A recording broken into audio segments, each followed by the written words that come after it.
지구상에는 수많은 나라들이 있습니다. 큰 나라도 있고 작은 나라도 있고 잘 사는 나라도 있고 못 사는 나라도 있고, 그래서 수많은 나라들을 사람들은 선진국, 중진국, 후진국 이렇게 나누기도 합니다. 그리고 각 나라들마다 처해 있는 상황은 조금씩 다를 수가 있어요. 문제점들이 다를 수가 있습니다. 어떤 나라들은 전쟁으로 힘겨운 세월을 보내는 나라들도 있죠. 전쟁이 그 나라의 가장 큰 문제가 됩니다. 그리고 어떤 나라는 기후 문제로 심각한 곤란에 처한 나라들도 있습니다. 많은 문제점이 있지만은 그 나라에는 기후 문제가 가장 크게 다가오겠죠. 또 경제적 문제 때문에 어려움에 처한 나라들도 있습니다. 우리나라가 여기 분야에 속할 수도 있죠. 특별히 요즘 들어서 모든 나라, 선진국, 중진국, 후진국을 포함한 모든 나라에서 공통적인 문제로 떠오르는 게 있습니다. 그게 바로 빈부격차의 문제입니다. 불평등의 문제이죠. 이거는 선진국에도 그렇고요, 중진국에서도 그렇고요, 그리고 후진국에서는 더 심하지요. 소득의 불균형, 이 격차가 시간이 갈수록 더 벌어지고 있는 듯 합니다.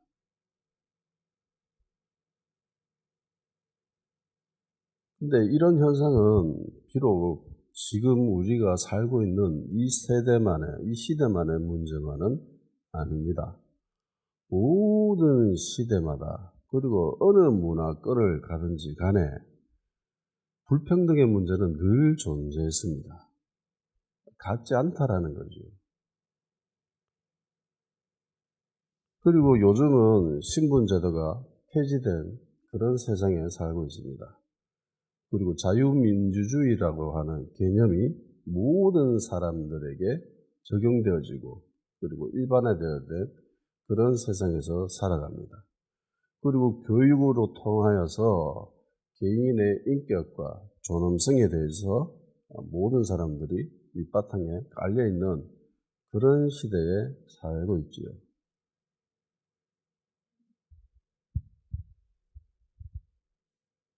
이런 조건 속에서 빈부 간의 격차, 불평등한다는 것을, 이게 조금 기분이 나쁘잖아요.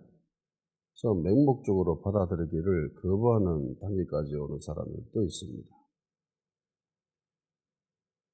불평등이라고 하는 이것을 더 이상 추상적인 개념만이 아니라 실제 삶 속에서도 적용시키자라고 하는 사람들이 생기기 시작했죠. 그것을 이루고자 적극적인 방식으로 표현한 사람들이 공산주의 세력들입니다. 야, 니나 나나 다 똑같은 존재들 아닌가? 다 똑같이, 다 같이 잘 살아야지, 평등해야지 라고 생각을 하면서 시작된 것이 공산주의죠. 이 공산주의는 망했습니다.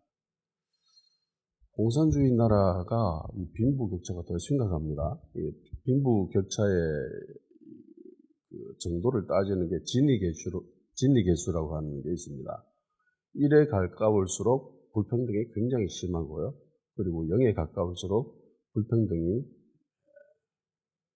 별로 심각하지 않는 그런 나라들이에요. 대체로 북유럽 쪽에 있는 나라들이 한 0.5, 0.25에서 왔다 갔다 합니다. 우리나라 같은 경우는 0.3 초반대예요. 우리나라 별로 심각하지 않아요. 일본이 우리보다 더 심합니다. 수치가 더 높아요. 미국은 우리보다 훨씬 더 높고, 중국은 아예 더 높고, 0.4인가 뭐 그 정도래요. 4가 넘어요.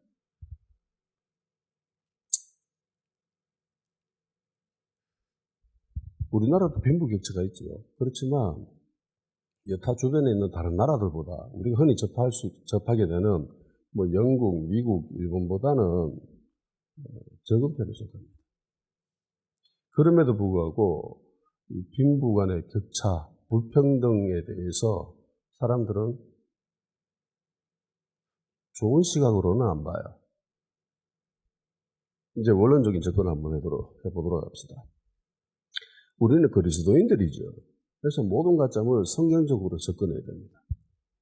내 기분이 아니라, 내가 세상에서 배운 지식이 아니라 성경이 말하고 있는 바에 따라서 성경적인 틀을 가지고, 성경적인 사고의 틀을 가지고 접근해야 되고 판단해야 되고 살아가야 됩니다. 만일에 생각이 세상 사람들과 똑같다면은 진지하게 생각해 봐야 돼요. 내가 진짜 그리스도인인가? 그리스도인이라면 생각이 달라야 됩니다. 세상 사람들과. 그 기준이 달라야 돼요. 아멘? 아멘이 없네. 아멘?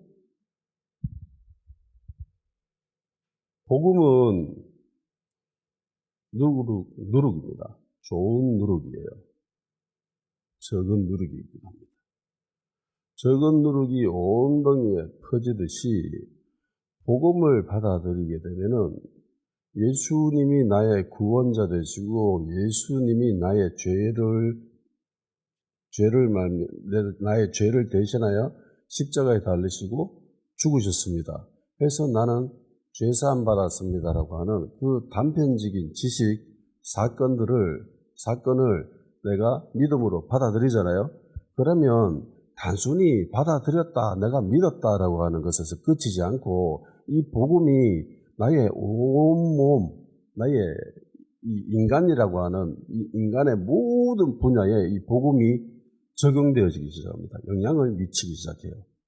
그야말로 적은 누룩이 온덩이에 퍼지듯이 빵을 굽을 때에 사과를 집어넣잖아요. 베이킹소다.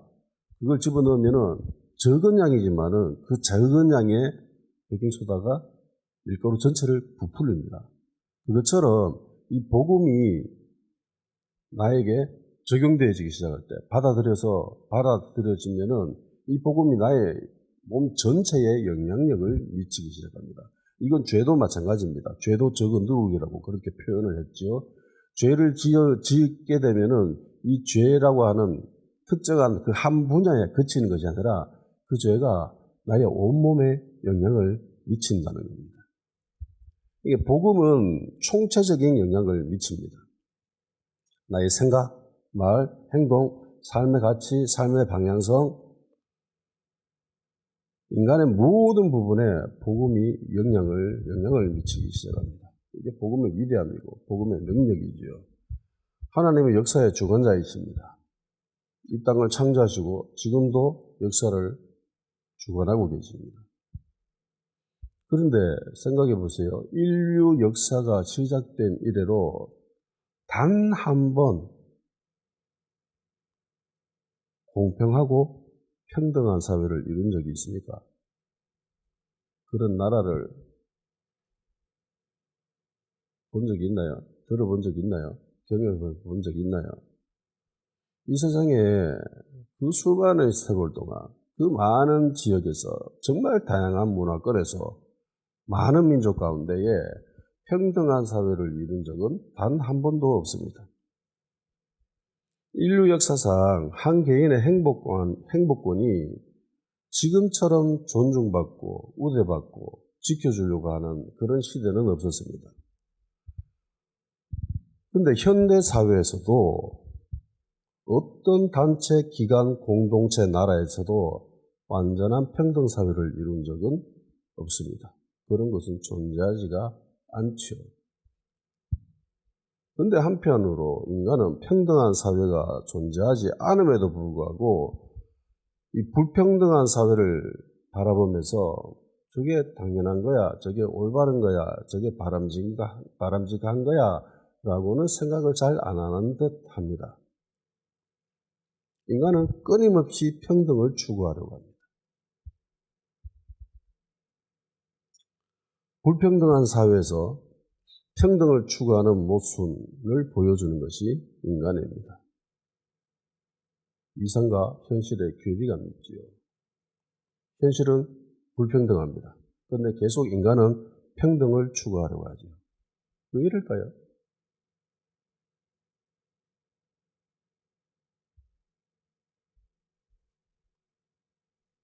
진보 측이나 좌파 측에서는 인간은 평등해야 된다 라고 하면서 끊임없이 그런 쪽으로 방향을 가죠.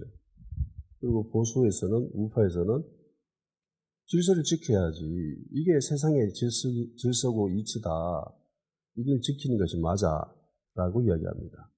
도대체 뭐가 맞을까요? 성경에서 평등을 추구하려고 한 세력이 하나 있었습니다. 그 이름은 계명성. 근데 하늘에서 떨어지지요. 타락한 천사입니다. 사람들은 그를 루시퍼, 악마, 사탄이라고 이야기합니다. 하나님과 같아지려고 했죠. 또 한 사람이 있습니다. 하와입니다. 하나님과 같아지려고 했죠.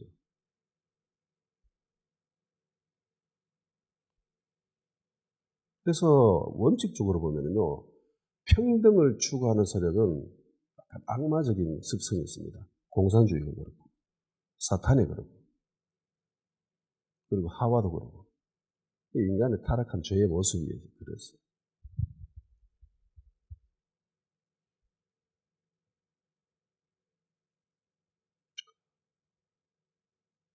완전한 평등을 이룬 그런 사회, 공동체 없습니다. 성경에도 그런 것을 소개한 곳이 단 한 군데도 없습니다. 성경에는 하나님 나라를 왕을 따르는 백성이 존재하는 곳으로 묘사하고 있죠. 하나님은 공평하신 분이시지만은 모든 인간을 평등하게 대하시지는 않습니다. 아니, 어떻게 하나님이 그러실 수 있나요? 하나님은 그러신 분이에요. 그걸 믿든가, 그걸 거부하든가. 세상은 불평등해요. 그렇잖아요. 세상은 불평등합니다. 그게 진리예요. 그게 사실입니다. 그거 인정해야 됩니다. 하나님은 세상을 평등하게 만드시지 않았어요. 하나님은 남자와 여자를 따로따로 만드셨잖아요. 목적 자체도 다릅니다. 용도가 달라요. 다른 것이지 틀린 것은 아니에요. 어떤 사람은 머리 좋게 태어났습니다. 태어날 때부터 머리가 좋아. 좋은 DNA를 가졌어. 좋은 유전자를 가졌어.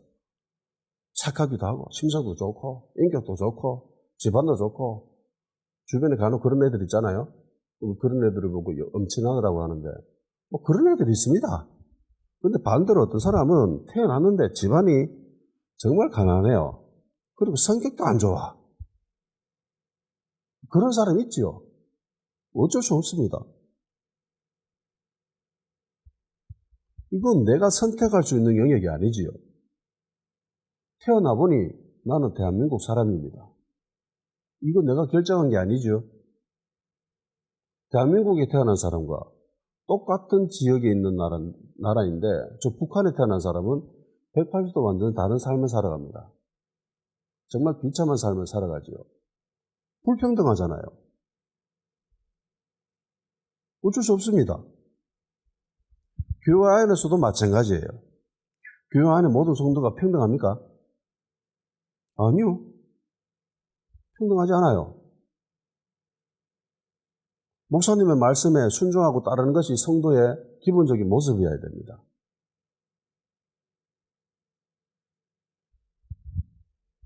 모든 민족이 평등하거나 동등하지 않습니다. 수많은 민족 중에서 하나님은 특별히 이스라엘을 택하셨지요. 차별하셨잖아요. 이스라엘만 편애하고 차별했습니다.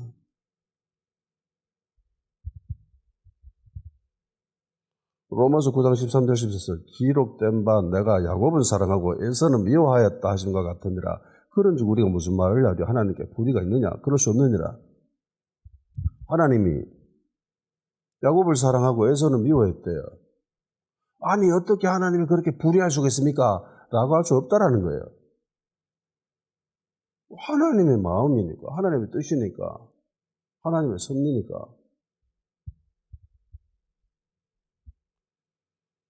예수님을 따르는 수많은 제자들이 있었습니다. 수백 명, 수천 명이 될 수도 있지요. 한때는 수만 명이었을 때도 있었습니다. 그런데 그 많은 사람들 중에 예수님은 특별히 12명만 택했죠. 그리고 그들에게 예수님의 제자들이라는 타이틀이 붙었습니다. 후대 사람들은 사도들이라고 불렀습니다. 차별하셨죠. 그런데 12명을 똑같이 동등하게 되어 있습니까? 아니요. 특별히 3명. 야고보, 요한, 베드로 얘네들만 특별히 편애했습니다. 회당장 야이로 딸이 죽어있는 그곳에 요 3명만 데리고 들어가지요. 다른 애들은요, 다른 제자들은요, 못 들어오게 했습니다. 왜요? 믿음이 상대적으로 못하다고 생각했기 때문에. 그리고 이 3명을 똑같이 되어 있습니까? 아니요. 베드로만 특별히 수제자로 불릴 만큼. 그리고 성경에는 예수님이 특별히 대놓고 예수님이 이 사람을 사랑했다라고 기록한 것도 있지요.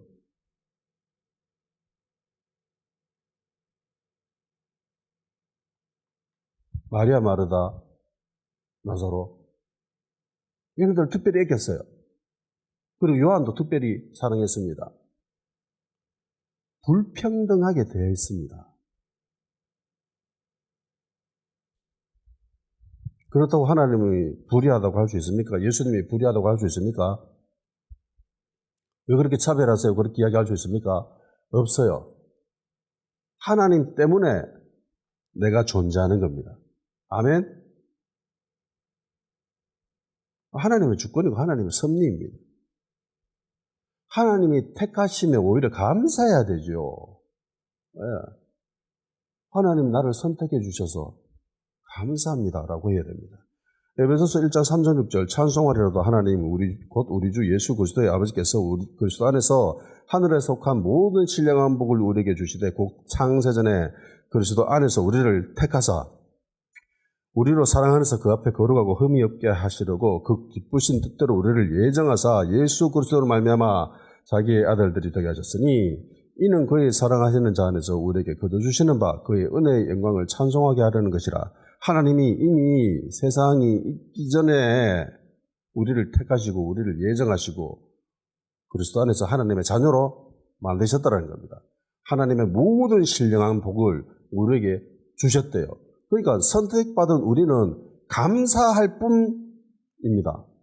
나머지는요 존재하지 저 사람 왜 차별하시죠? 하나님이라고 이야기할 수 있는 존재조차도 안 된다는 겁니다. 그건 하나님의 것이에요. 하나님에 속한 겁니다. 내가 관여할 수 있는 부분이 아니에요. 그러니까 이 세상은 불평등합니다. 이게 사실이에요. 앞으로도 그럴 것이고요.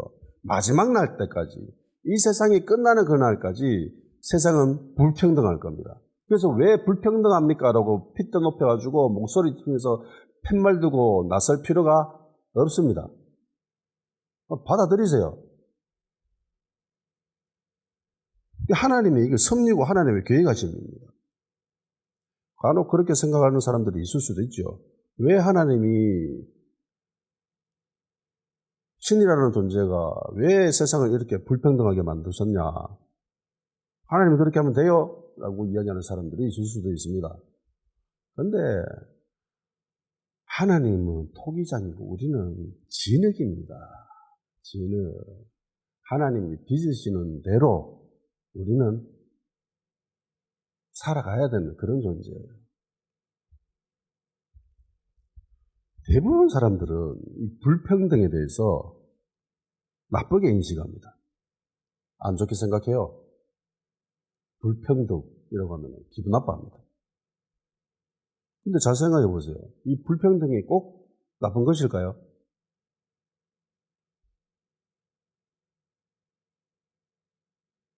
불평등한다라는 것은 높낮이가 있다라는 뜻이에요. 많고 적음이 있다라는 뜻입니다. 그죠? 근데 내가 높은 곳에 있어요. 내가 많은 것을 가지고 있습니다. 내가 강합니다. 그런 존재라면 이 불평등이 기분 나쁘게 생각됩니까? 안 들지요. 오히려 좋지요. 그죠? 내가 다른 사람들보다 부자야. 내가 다른 사람들보다 건강해. 내가 다른 사람들보다 힘이 있어. 내가 다른 사람들보다 똑똑해. 내가 다른 사람들보다 훨씬 많은 능력을 가지고 있어. 그러면 기분이 좋죠. 상대적으로. 그렇잖아요. 다른 사람보다 훨씬 이쁘고. 그럼 기분 좋은 게 당연합니다.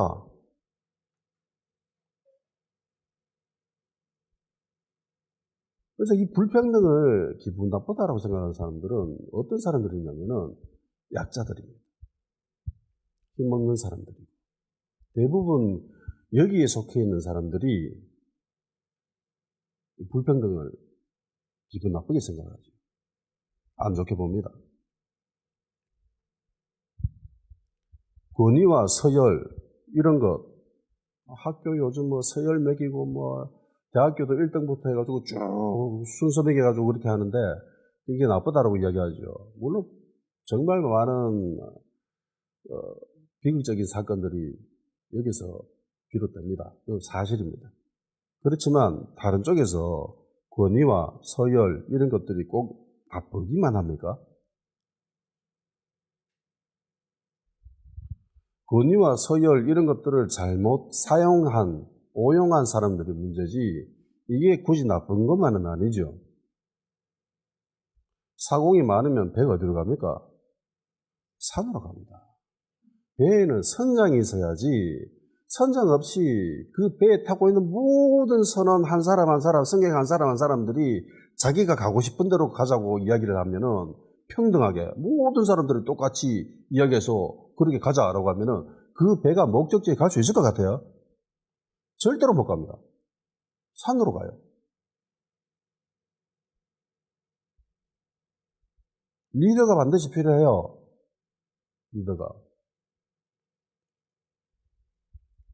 리더가 잘못 그 권위를, 그 힘을 사용해서 거기서 일어나는 많은 문제점들을 보고 저게 안 좋다라고 사람들이 인식을 하지 원래 이것은 좋은 거예요.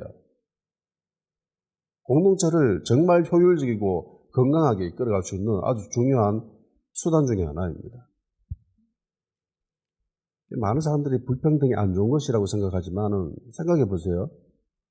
물이 평평하면 물이 어떻게 될까요? 안 움직여요. 물이 높낮이가 없으면 움직이지가 않습니다. 흐르지 않아요.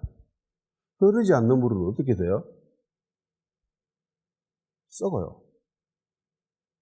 인위적으로 평평한 곳에 바람이라도 불어가지고 혹은 뭐 온도가 햇빛이 내려져가지고 표면에 있는 그 수면의 물들은 좀 뜨겁고 밑에 햇빛 받지 않는 저 밑바닥에 있는 물들은 차가워가지고 의도적으로 이런 높낮이를 만들어가지고 그렇게 대류적인 이런 현상을 만들어야 물이 썩지 않지 모든 온도가 균일하고 모든 높낮이가 균일한 그 상태에 완벽한 평등을 이루고 있는 그런 물은 썩어요.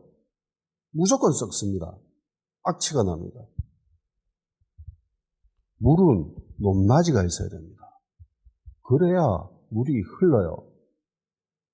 여기서 그 흐르는 물로 낮은 곳에 물도 되고 뭐 곡식이 논밭에 돼가지고 뭐 곡식도 키우고 그리고 그 양이 많아지면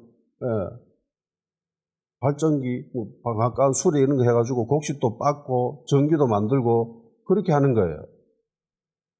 높낮이가 없으면은 곡식도 못 빻고 그리고 전기도 못 만듭니다. 아무짝에도 쓸모없는 물이에요. 물이 흘러야 안 썩습니다. 성경적인 관점에서 봤을 때 세상은 불공평하는 게, 불평등한 게 맞아요. 이게 정상적인 범주입니다. 권위와 서열, 질서 이런 것이 반드시 필요합니다. 좌파들은 이걸 없애려고 하지만 이게 있어야 돼요. 부자가 있고 가난한 자가 있고 그리고 강자가 있고 약자가 있는 거, 이거에 하나님의 섭리입니다. 자연스러운 현상이에요. 그러면 이런 생각을 할 수 있습니다. 힘이 있는 사람, 많은 것을 소유하고 있는 사람, 강한 사람, 돈 많은 사람, 소위 높은 곳에 있는 사람들이 하나님께서 나를 부자로 혹은 부자로 태어나게 하시거나 혹은 내가 능력으로 부자가 그렇게 됐습니다. 이건 하나님의 은혜고 하나님의 섭리죠. 그렇게 생각할 수 있어요. 그리고 가난한 사람들이 저렇게 태어나거나 어떤 연유를 통해서 가난하게 되거나 혹은 병들었거나, 그것은 하나님의 섭리 가운데 또한 자연스러운 거야. 저 사람이 병자로 태어난 것은 저 사람이 태어날 때부터 죄를 갖고 있었기 때문이야 라고 당시 유대인들이 생각을 했었죠. 내가 이렇게 부자인 것은 내가 하나님의 말씀을 잘 들었고 율법을 잘 순종했기 때문에 내가 이렇게 부자가 된 거야. 저 가난한 사람들은 하나님의 말씀에 불순종했거나 저 사람들이 병들어 있는 것은 죄를 지었기 때문이야 라고 당시 유대인들이 생각했습니다. 선민의식으로 무장되어 가지고 다른 민족을 향해서 개처럼 취급했죠. 같이 밥도 안 먹었습니다. 말도 안 섞었습니다. 예수님이 사마리아 여인한테 물 좀 달라고 하니까 나는 여자고 나는 사마리아인인데 당신이 나한테 왜 말 겁니까? 라고 이상하게 생각하죠. 당시 유대인들은 이랬어요. 우리는 하나님께 택함받은 사람들이고 나는 하나님으로부터 은혜를 받아서 말씀을 잘 지켜서 이렇게 부자가 되고 힘이 있고 능력 있는 사람이 되었다. 주여, 저는 저런 세리들과 창기처럼 같지 않음을 감사하나이다 라고 그렇게 이야기를 합니다. 그렇게 기도를 했습니다. 이렇게 선민의식으로 무장되어 가지고 약자와 빈자를 무시하거나 없이 여기는 그런 생각과 태도를 보인다면은 동시에 이런 현상을 고착화시키거나 그리고 당연하게 생각한다면은 약자와 빈자를 향해서 어떠한 도움을 주지 않는 삶을 살아가는 것을, 이게 옳을까요? 저 얘기했지요. 높낮이가 있다. 이건 하나님의 섭리다. 높은 곳에 있는 사람들이 내가 높은 것은 당연한 거야. 그래서 저 윗바닥에 있는 낮은 곳에 있는 사람들, 저 사람들을 도와주지 않는 모습, 좌들은 죄를 지었기 때문이지 라는 생각을 가지고 있는 것, 이게 옳은 것일까요?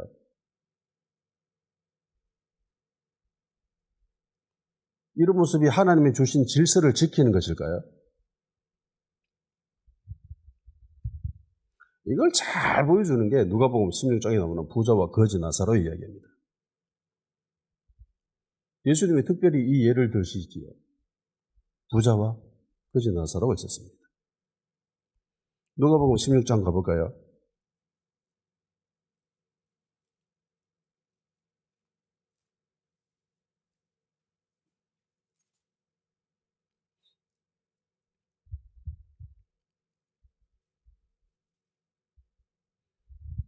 또 19절에서 한번 봅시다. 19절에서 30절까지 한번 읽어봅시다. 한 부자가 있어 자색옷과 고운 배옷을 입고 날마다 호화롭게 즐기더라. 그런데 나사로라 하는 이름하는 한 거지가 헌데투성이로 그 대문 앞에 버려진 채 그 부자의 상에서 떨어지는 것으로 배부르려 하며 심지어 개들이 와서 그 헌들을 핥더라. 이에 그 거지가 죽어 천사들에게 받들려 아브라함 품에 들어가고 부자도 죽어 장사되며 그가 음부에서 고통 중에 눈을 들어 멀리 아브라함과 그의 품에 있는 나소를 보고 불러 이르되 아버지 아브라함이여 나를 긍휼히 여기사 나소를 보내어 그 손가락 끝에 물을 찍어 내 혀를 서늘하게 하소서. 내가 이 불꽃 가운데서 괴로워하나이다. 아브라함이 이르되 예 너는 살았을 때 좋은 것을 받았고 나소로는 고난을 받았으니 이것을 기억하라. 이제 그는 여기서 위로를 받고 너는 괴로움을 받느니라. 그뿐 아니라 너희와 우리 사이에 큰 구렁텅이가 있어 여기서 너희에게 건너가고자 하되 갈 수 없고 거기서 우리에게 건너올 수도 없게 하였느니라. 그러면 이르되 그러면 아버지의 권원이 나소를 내 아버지 집에 보내줘서 내 형제 다섯이 있으니 그들에게 정언하게 하여 그들로 이 고통받는 곳에 오지 않게 하소서. 아브라함이 그에게 이르되 그들에게 모세와 선지자들이 있으니 그들에게 들을지어다. 이르되 그렇지 아니하이다. 아버지 아브라함이여 만일 죽은 자에게서 그들에게 가는 자가 있으면 회개하리이다. 아멘. 부자는 죽어서 지옥 갔습니다. 거지인 나사로는 죽어서 천국에 갔지요. 부자가 왜 지옥에 갔죠? 하나님 자녀가 아니라서? 예수님을 안 믿어서? 예수님을 안 믿으면 하나님의 자녀가 아니게 되죠. 근데 부자는 아브라함을 보고 뭐라고 이야기합니까? 어떤 호칭을 붙입니까? 아버지라고 이야기하죠. 아브라함을 향해서 아버지라고 말할 수 있는 사람이 누구죠? 유대인입니다. 히브리인들입니다. 혈통적으로 이 사람은 히브리인이죠. 하나님의 자녀입니다. 그리고 이 부자는요, 마음도 굉장히 좋습니다. 형제간의 우애도 굉장히 좋아요. 자기는 비록 이 지옥에서 벗어나지 못해서 고통받고 있지만은 내 형제들은 이 고통에서 벗어나게 해줘야 되겠다. 그런 생각을 가져요. 착하죠? 만일에 형제간에 우애가 안 좋았으면 이런 말 안 하죠. 저것들 다 고통 당해봐라. 그런 생각을 품면서 겁니다. 근데 그런 생각 안 하죠. 어떻게 해서든지 불가능한 상황이지만 어떻게 해서든지 자기 형제들만은 이곳에 못 오도록 하고 싶어 합니다. 착해요. 근데 지옥에 갔습니다. 왜 지옥에 갔는가? 왜 지옥에 갔는지 여기서 기록하고 있지는 않아요. 그렇지만 유추해 볼 수 있는 게 있습니다. 부자가 끊임없이 대화를 하면서 한 사람을 언급합니다. 나사로예요. 나사로가 여기 와가지고 물 찍어서 내 혀를 좀 시원하게 해주세요라고 하고 나사로를 내 집에 보내주세요라고 하고 그걸 두 번이나 얘기하죠. 나사로를 내 아버지 집에 보내주세요. 이 나사로가 가면은 회개할 겁니다. 어떤 회개요? 답이 나오죠. 회개하지 않아서 지옥 간 거예요. 회개라고 하는 것은 돌이키는 겁니다. 내가 하는 이 행동이 잘못되었기 때문에 다른 행동을 취하겠다. 다른 행동을 선택하겠다. 다르게 살 것이다. 라고 하는 것이 회개입니다. 단순히 반성하고 뉘우치는 게 회개가 아니라 그걸 기반으로 해가지고 그렇게 행동하는 것이 회개입니다. 어떤 회개요? 나사로에 대한 회개. 나사로가 가면은 내 형제들이 회개할 겁니다. 여기 안 올 수 있을 수 있습니다. 부자가 음부에서 있으면서 드디어 깨달은 겁니다. 내가 여기 있는 이유는 이것 때문이구나. 그러니까 천국의 문을 여는 키가 나사로입니다. 나사로 때문에 지옥 간 게 아니라 천국으로 갈 수 있는 그 문을 여는 키가 나사로였던 거예요. 그러니까 나사로를 보고 어떻게 처신하는가에 따라서 그 남겨진 형제들의 삶도 결정되어진다는 거예요. 근데 나사로는 부자로부터 어떤 도움을 받았나요? 24절에 보세요. 부자 문 앞에 그 떨거진 채로 도움을 바라죠. 좀 부스러기 좀 떨어지는 거 좀 먹어볼까? 기대를 합니다. 근데 도움을 못 받습니다. 20절, 21절. 그러나 나사로라는 이름만 한 거지가 헌데투성이로 그의 대문 앞에 버려진 채 그 부자의 상에서 떨어지는 것으로 배불리려 하매. 그런데 개들이 와서 자기 상처 헌데 그것을 핥고 있었다. 도움을 못 받았습니다. 도움을 못 받았어요.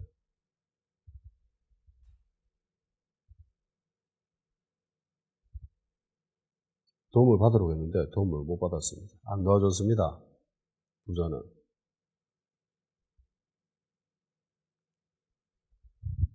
오히려 나사로가 걔한테 도움을 주지요. 마태복음 25장에 나오는 양과 염소에 대한 평가 역시 이런 맥락에서 이루어지는 거예요. 마태복음 25장 45, 46절 이에 임금이 대답하여 이르시되 내가 진실로 너에게 이르노니 이 지극히 작은 자 하나에게 하지 아니한 것이 곧 내게 하지 아니한 것이니라 하시니 아니한 것이니라 하시리니 그들은 영불에 의인들은 영생에 들어가리라 하시니라.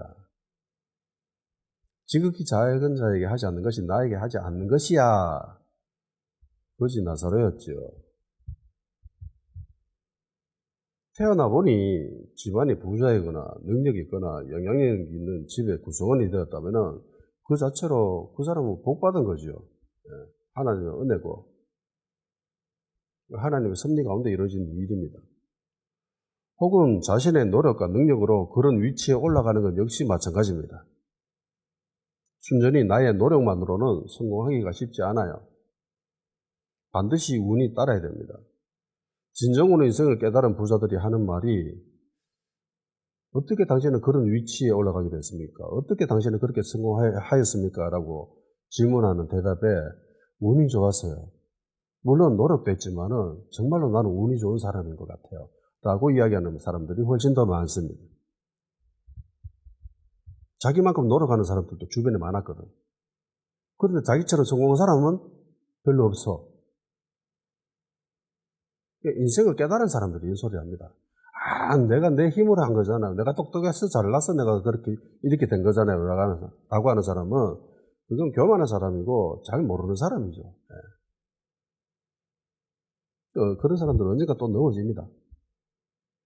자신의 힘과 능력만으로는 성공하기가 쉽지 않다라는 것을 그 사람들도 아는 거예요. 하나님의 은혜로 부자가 되고, 강자가 되고, 영향력 있는 사람이 되었다면, 감사해 하십시오. 하나님이 나를 택하심에 감사하고 찬양하고 그렇게 돼야 되는 거죠. 근데 또한 반드시 기억해야 될 것이 있습니다. 부자는 천국에 들어갑니까? 못 들어갑니까?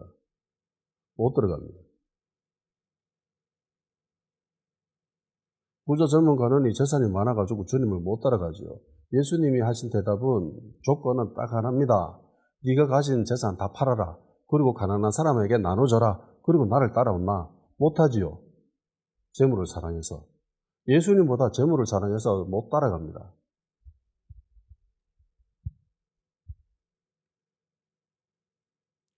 하나님께서 나에게 많은 재정의 축복을 주셔가지고 정말 부자가 됐습니다.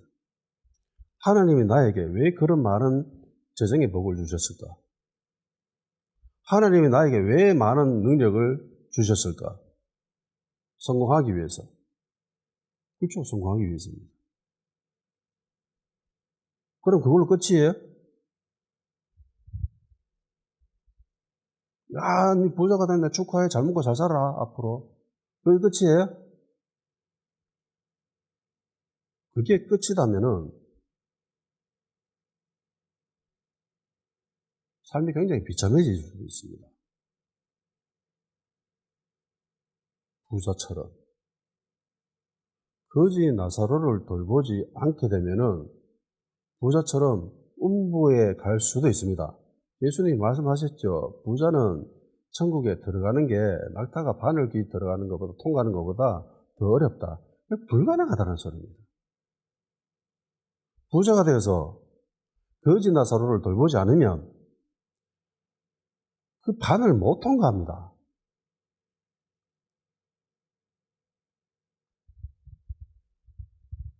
내 집 문 앞에 앉아가지고 나의 도움을 바라는 간절한 눈빛으로 바라보고 있는 나사로가 있음에도 불구하고 이 부자는 생각합니다. 이 무슨 죄를 지었구나. 몸이 병들고 그렇게 가난한 것 보니까 네가 하나님의 말씀을 어겼구나. 마태복음 25장에 나오는 양과 염소도 마찬가지잖아요. 예수님이 내가 감옥에 있을 때 아무도 나를 보러 오지 않았다. 돌봐주지 않았다. 사람들은 생각하지요. 네가 죄를 지었기 때문에 감옥에 간 거야. 왜 내가 너를 보살펴야 되는데? 왜 내가 너를 챙겨야 되는데? 나와 너는 핏줄도 하나 안 섞였고 아는 사람도 아닌데 그냥 내 주변에 있는 사람일 뿐인데 왜 내가 돌봐야 돼? 라고 이야기하겠죠.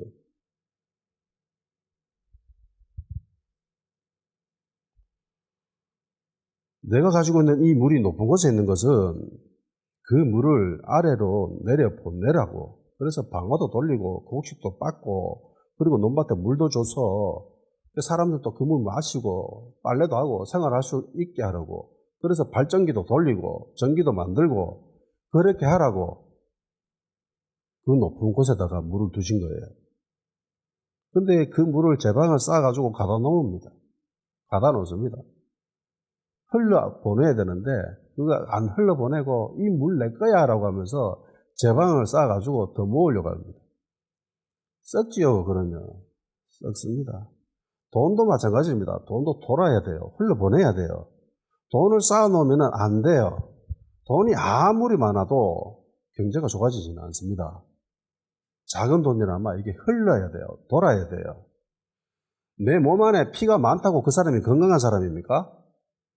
그 피 많아도 피가 안 움직이면 그게 무슨 소용이 있어요? 피를 흐르게 하는 심장이 멈춰버리면 그 사람은 죽은 사람이죠. 심장이 멈추면 얼마 뒤에 냄새납니다. 썩습니다. 돈도 돌아야 돼요.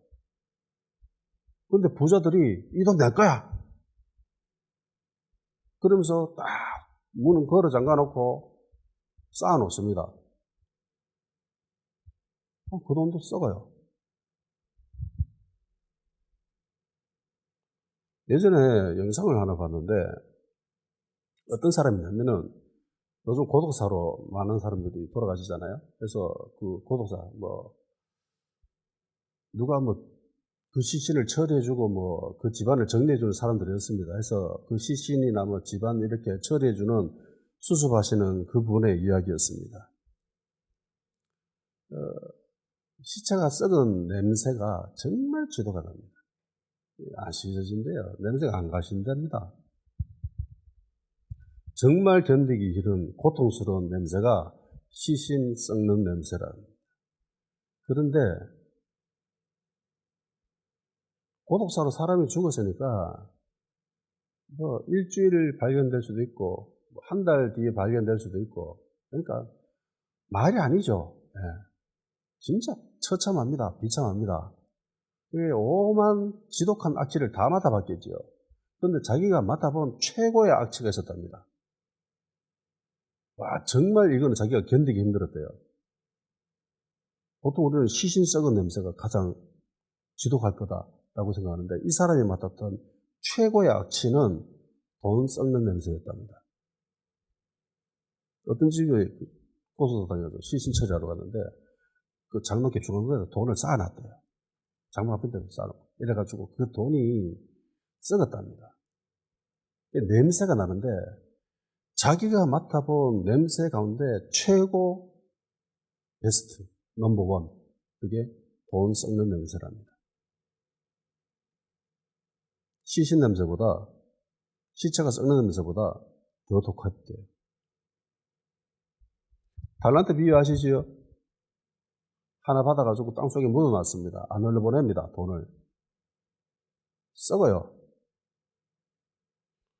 하나님께서 왜 나에게 이토록 많은 재정의 복을 주셨는가?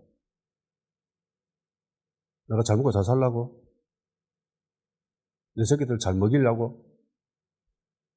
좋은 옷 입히려고? 아니죠.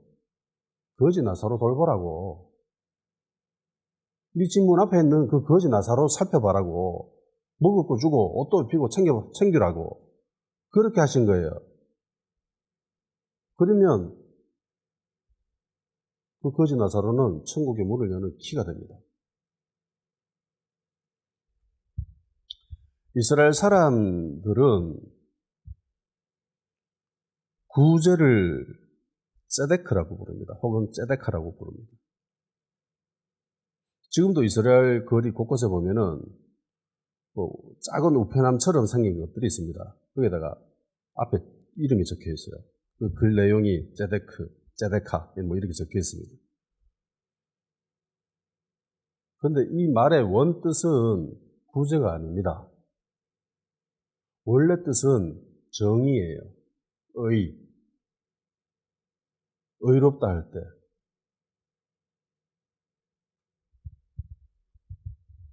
하나님이 소돔과 고모라를 멸하시러 가실 때에 아브라함을 만나시고 하시는 말씀이 있습니다. 창세기 18장 18절에서 19절입니다. 아브라함은 강대한 나라가 되고 천함하면은 그로 말미암아 복을 받게 될 것이 아니냐. 내가 그로 그의 자식과 권속에게 명하여 여호와의 도를 지켜 공의와 정의를 행하게 하려고 그를 택하였나니 이는 나 여호와가 아브라함에 대하여 말한 일을 이루려 함이니라. 하나님이 아브라함을 택하신 이유에 대해서 이야기합니다. 왜 내가 너를 택했는지 아니? 네가 이런 일을 하기를 원해서 내가 너를 택했어. 어떤 일요? 정의와 공의를 행하게 하라고. 네뿐만이 아니라 네 자식들, 네 집안에 속한 모든 사람들이 어떤 일을 해야 되냐? 여호와의 도를 지켜 정의와 공의를 이루게 하라고. 하나님께서 소돔과 고모라를 멸하신 이유는 죄악이 가득해서가 아닙니다. 정의와 공의가 없어서예요. 그래서 아브라함이 딜을 하잖아요. 하나님 50명 있으면 어떡할 겁니까? 의로운 사람. 내가 안 멸할게. 45명은요? 나 안 멸하지. 40명은요? 30명은요? 20명은요? 10명은요? 내가 안 멸해. 근데 소돔과 고모라를 멸했습니다. 왜요? 10명이 없어서. 아브라함은 기대했던 거예요. 롯이 저기 있는데 롯의 영향을 받은 사람이 10명 정도는 있겠지. 그 자식도 포함하고 사위 될 사람도 포함하고 친한 사람도 하고 그러면 한 10명 정도는 충분히 안 되겠나? 아브라함은 전쟁터에 갈 때 200명이 넘는 사람들이 아브라함의 뜻에 동의하면서 목숨 내걸고 전쟁하잖아요. 왕들과. 자기는 200명 넘는 사람들에게 영향을 줬는데 롯이면 나와 같이 있었으면 충분히 10명은 될 듯하다라고 생각했습니다. 그런데 롯은 그런 사람이 아니었죠. 자신밖에 모르는 사람이었습니다. 10명이 없었습니다. 에스겔 16장 49절 50절 네 아우 소돔의 죄악은 이러하니 그와 그의 딸들에게 교만함과 음식의 풍족함과 태평함이 있으며 또 그가 가난하고 궁핍한 자를 도와주지 아니하며 거만하여 가증한 일을 내 앞에서 행하였음이니라. 그러므로 내가 보고 그들을 없이하였노라. 자, 정의와 공의에 대해서 이야기하시면서 니는 앞으로 그렇게 해야 돼 라고 하면서 가가지고 소돔과 고모라를 멸하셨습니다. 그리고 난 뒤에 에스겔에 보면은 소돔의 죄악에 대해서 이야기합니다. 정의와 공의가 없었다라고 이야기하면서 어떤 일들, 교만했다. 그리고 음식의 풍족함과 태평함이 있다. 그러니까 정말 잘 먹고 잘 살았던 겁니다. 많은 것들을 먹고 마실 수 있었는데 그것을 궁핍하고 가난한 사람들에게 도와줬냐? 도와주지 않았느냐? 안 도와줬다라는 거죠. 그래서 멸했다라는 겁니다. 하나님이. 아브라함과 그 후손과 집안의 모든 사람들이 지켜야 될 하나님의 도, 하나님의 섭리, 그것이 정의와 공의입니다. 신명기 16장 20절 너는 마땅히 공의를 따르라. 그리하면 네가 살겠고 내 하나님 여호와께서 내게 주시는 땅을 차지하리라. 잠언 21장 3절 공의와 정의를 행하는 것은 제사 드리는 것보다 여호와께서 기쁘게 여기시느니라. 아멘. 제사 드리는 것보다 하나님이 더 기뻐하시는 것이 뭐다? 정의와 공의를 이루는 것. 종교생활보다, 신앙생활보다 더 중요한 게 뭐라고요? 정의를 베푸는 거, 정의로운 삶을 살아가는 거. 그런데 이상하게요, 이스라엘 백성은 종교생활, 신앙생활하는 정말 열정적이었습니다. 그런데 정의와 공의에는 관심이 없었습니다. 이게 이사야 1장에 나오는 이스라엘의 모습이지요. 다 같이 이사야 1장 가봅시다. 이사야서.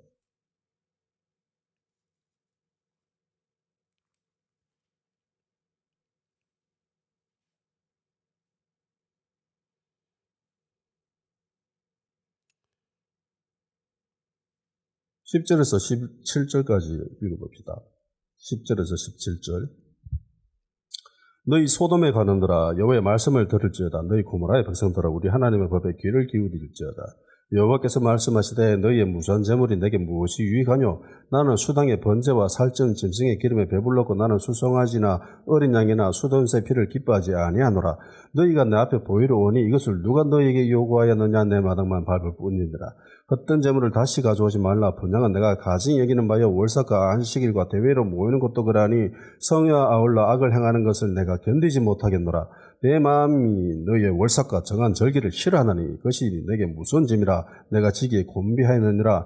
너희가 손을 펼 때 내가 내 눈을 너희에게서 가리고 너희가 많이 기도할지라도 내가 듣지 아니하리니 이는 너희 손에 피가 가득함이라. 너희는 스스로 씻으며 스스로 깨끗하게 하여 내 목전에서 너희 악한 행실을 버리며 행을 거치며 선행을 배우며 정의를 구하며 학대받는 자를 도와주며 고아를 위하여 신원하며 과부를 위하여 변호하라 하셨느니라. 여호와께서 말씀하시고 여기까지 읽읍시다.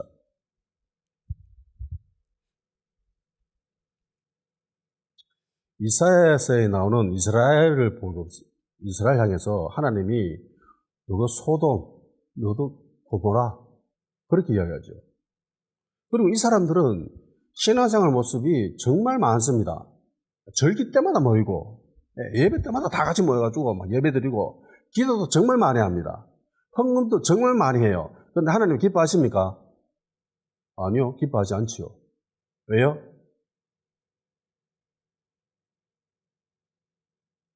정의와 공의를 행하는 것이 제사 드리는 것보다 여호와께서 기쁘게 여기시느니라.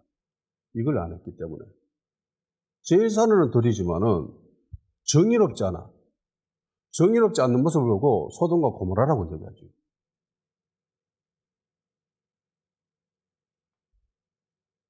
(21절) 23절 신실하던 성읍이 어찌하여 창기가 되었는고 정의가 거기에 충만하였고 공의가 그 가운데 거하였더니 이제는 살인자들 뿐이로다. 네 은은 찌꺼기가 되었고 네 포도주는 물이 썩었도다. 내 고관들은 폐허가여 도도가 짝하여 다 뇌물을 사랑하여 예물을 구하여 고아를 위하여 신원하지 아니하며 과부의 송사를 수리하지 아니하는도다. 소돔과 고모라의 특징이 가난한 사람들을 도와주지 않아요. 약자들을 도와주지 않아요. 내가 이렇게 복받은 것은 내가 하나님 잘해가지고 말씀 잘 순종해가지고 내가 복받은 거고 너희들이 그렇게 된 거는 너희들이 죄를 짓기 때문이야. 내가 왜 너를 도와줘야 돼? 너 죄를 지었으니까 감옥에 가야지. 도와주지 않아요. 약자를 전혀 챙겨주지 않습니다. 자기 집 앞에 거지 나사라고 있는데 도와주지 않아요. 하나님이 그 사람에게 복을 줘가지고 그 사람을 높은 사람, 강한 사람, 능력이 있는 사람, 영향력 있는 사람 만들어준 것은 하나님의 섭리입니다. 그래서 하나님은 권세 있는 자들에게 순종하라 그렇게 말씀하신 거예요. 그런데 그 권세 있는 자가, 힘 있는 자가, 강한 자가, 돈 많은 자가 가난한 자를 도와주지 않잖아요. 그 사람은 지옥 갑니다.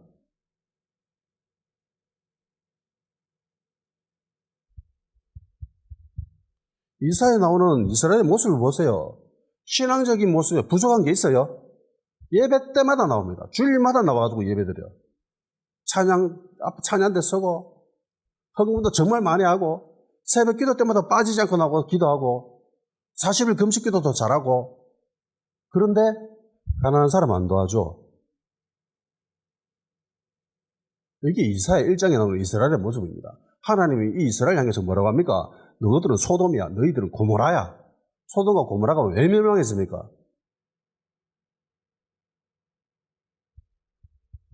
결국 북이스라엘과 남유다는 멸망하지요. 망합니다. 하나님의 성전도 박살납니다. 백성들은 아시리아와 바벨론에게 포로로 끌려갑니다. 그리고 바벨론에 끌려간 이스라엘 사람들은 그곳에서 자신들을 점검하기 시작합니다. 우리가 왜 이렇게 됐지? 우리 하나님의 백성들인데 하나님으로부터 택함받은 하나님의 자녀들인데 왜 우리가 이렇게 됐지? 우리의 문제점이 무엇이었지? 그러면서 문제점을 파악하기 시작합니다. 성경 공부를 합니다. 그러면서 깨달은 바를 적어요. 미드라시나 탈무드나 이런 정말 많은 신앙서적을 이곳에서 저술하게 됩니다. 그리고 그들이 우리가 멸망당한 이유는 딱 하나다라고 결정 내립니다. 그게 정의입니다. 정의. 이스라엘은 정의가 없어서 망한 거예요.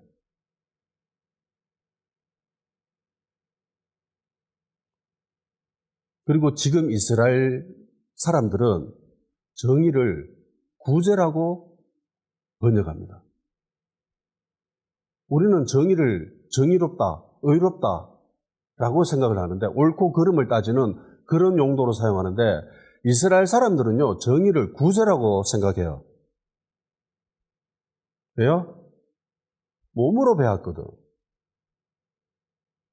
몸으로, 역사로 배운 거예요. 정의는 구제야.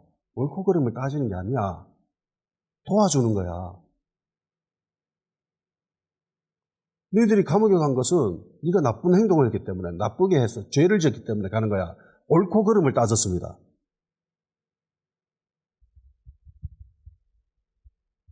니느웨 백성들이 멸망하는 거, 저들은 악한 자들이니까, 악한 민족이니까, 우리를 괴롭히는 악한 민족이니까 벌 받아야 돼. 옳고 그름을 따졌죠. 그런데 하나님은 용서를 이야기합니다. 가서 사랑을 이야기해라. 근데 그게 싫지요. 너무나 싫습니다. 이게 이스라엘의 모습입니다. 아니, 옳고 그름을 따져야지. 왜 용서해 줍니까? 왜 도와줘야 됩니까? 이스라엘이 멸망한 이유예요. 정의롭지 않았기 때문에.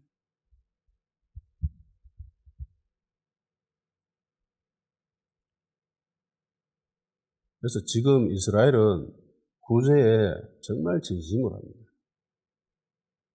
시장에서 물건 팔고 남은 것들이 있지요. 그러면 시장이 문을 닫으면 한 곳에서 그것을 모아놓습니다. 가난하고 약한 사람들, 물건 살 그런 재정도 없는 사람들을 위해서 거기다 쌓아놓고 그것을 사용하게끔 해줍니다. 만일 우리가 다시 정의를 실천하지 않으면 우리는 또다시 망할 수 있다라는 그런 위기의식이 그들에게 있습니다. 그럼 교회는 어떨까요? 교회는 오직 의인은 믿음으로만 산다라고 하는 이런 이신칭의에 대한 너무 강한 집착 때문에 우리는 많은 그리스도인들이 행동하지 않는 믿음을 소유하고 있습니다. 솔직히 성당보다 교회가 이런 부분에서 훨씬 더 취약하죠. 관심이 별로 없습니다. 반대로 교회는 예배, 기도, 전도, 선교 이런 신앙생활에 굉장히 집중하지요. 마치 이사야 1장에 나오는 이스라엘 모습과 유사하다라고 저는 생각합니다. 교회가 높은 곳에 있습니다. 많은 것을 소유하고 있습니다. 힘이 있습니다. 그런데 교회가 약자와 빈자에 대한 관심이 없게 된다면 위험합니다. 고아와 과부와 나그네를 위한 교회가 되어야 돼요. 감옥에 갇혀있다 하더라도 죄를 지었다 할지라도 돌봐야 됩니다. 옳고 그름을 따져서는 안 됩니다. 그건 하나님의 영역입니다. 우리가 해야 될 영역은 도와주는 거예요. 도와줄 사람이 있나? 그거 살펴보는 게 우리가 해야 되는 이야기입니다. 다비다가 죽음에서 되살아났습니다. 정말 특별한 은총이지요. 은혜입니다. 다비다가 죽음에서 되살아난 절대적인 이유는 많은 구제입니다. 그리고 이방인이었는데 복음을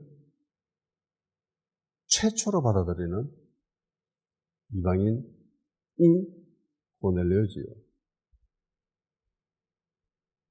이로 통해서 복음이 이방인들에게로 문이 활짝 열리게 됩니다. 정말 특별한 은혜지요. 최초의 인물이기 때문에. 고넬료가 왜 이런 특별한 은혜를 누리게 되었는가? 이 역시 많은 구제입니다. 성경에서 이야기하잖아요. 내 기도 그리고 네 구제 그게 하나님께 응답되었다. 4절에 고넬료가 주목해보고 들어와 이르되 주여 무슨 일이니까? 천사가 이르되 네 기도와 구제가 하나님 앞에 상달되어 기억하신 바가 되었다. 네 기도 많이 하는가? 그리고 네 구제 많이 했는가? 하나님이 기억하셨다.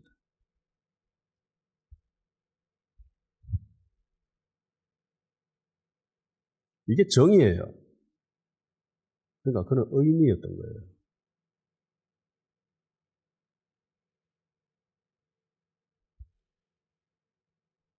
사도행전 9장 30절 욥바에 다비다라는 여자가 있으니 그 이름을 번정하면 돌아가라. 선행과 구제하는 일이 심히 많더니. 사도행전 10장 2절 그가 경건하여 온 지방과 더불어 하나님을 경외하여 백성을 많이 구제하고 하나님께 항상 기도하더니. 많은 구제.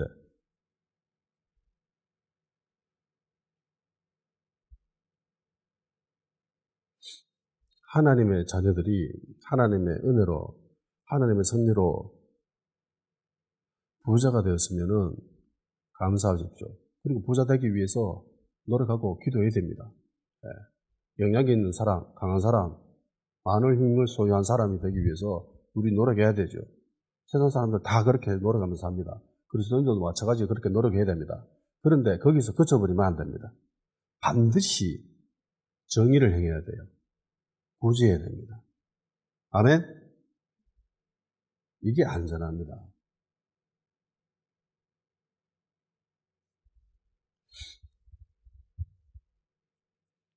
그러니까 성경을 보면은 좌파와 우파가 다 들어있습니다.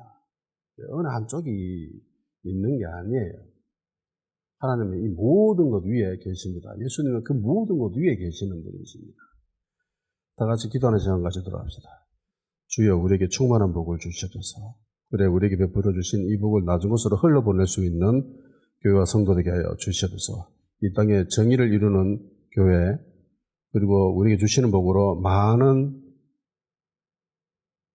약자들과 빈자들을 도와줄 수 있는 그런 교회와 성도가 되어줄 수 있도록 주님 우리에게 복을 허락하여 주시옵소서.